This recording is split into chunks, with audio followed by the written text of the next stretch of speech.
If you live in southern Georgia, like I do, you're probably familiar with those pesky gnats during the warmer months, between March and November. Join me to discover what gnats are and what the gnat line is and what you can do about them right after this word from our sponsor. I'd like to introduce you to our sponsor on Georgia History Today, Mr. Matt Henry of Matt Henry Strategy. His company provides business solutions such as web designs, logo creations, flyer designs, and social media management. I've seen his work and it is professional. He's working hard while earning his degree in college. He is subscribed to my YouTube channel and won the prize drawing last week. I offered him a sponsor position as a prize.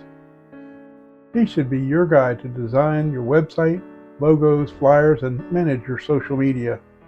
Take a look at his Facebook page and see for yourself. To get the solution for your business, contact Matt on Facebook at Matt Henry.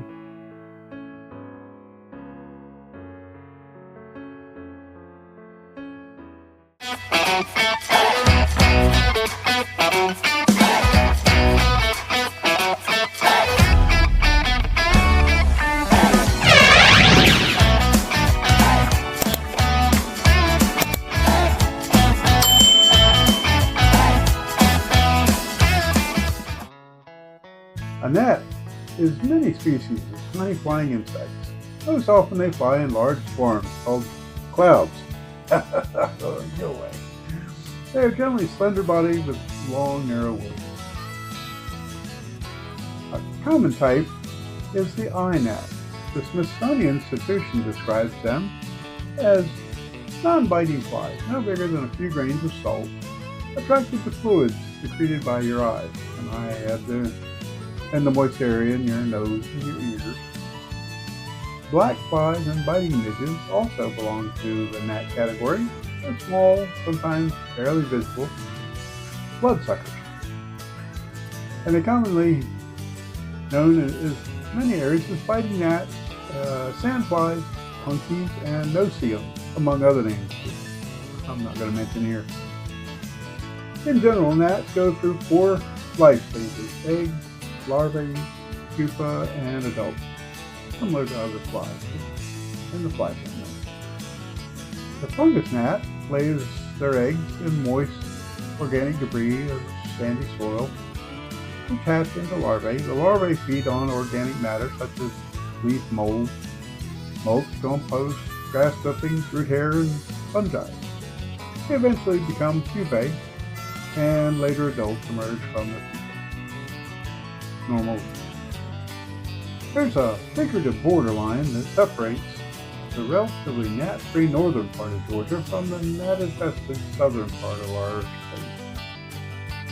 Why are gnats so much worse south of this boundary? Well, the Gnat Line is also known by geologists as the fall line.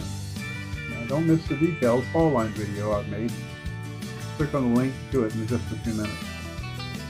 This fall line begins near Trenton, New Jersey, and follows the coastal plain through Georgia all the way to Montgomery, Alabama.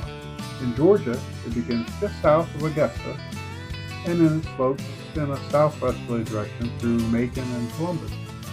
It's believed that during the Mesozoic era, long ago, about 65 million years ago, this was the shoreline of the Atlantic Ocean.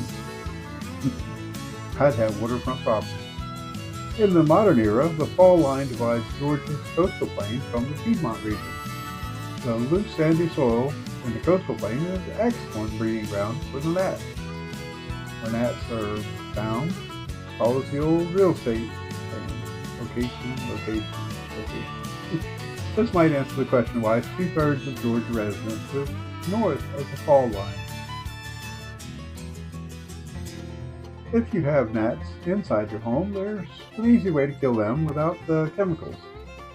Pour about a 1/4 cup of apple cider vinegar into a small cup with about a spoonful of liquid dish soap stirred in.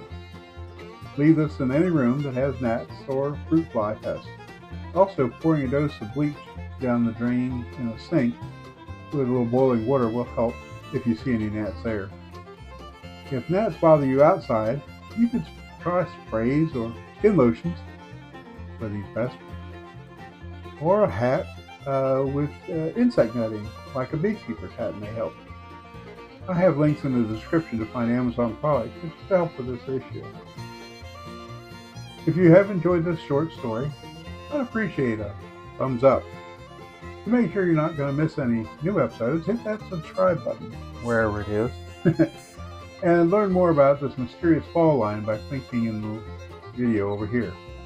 This is Al saying thanks for watching, and see you next time on Georgia History Today.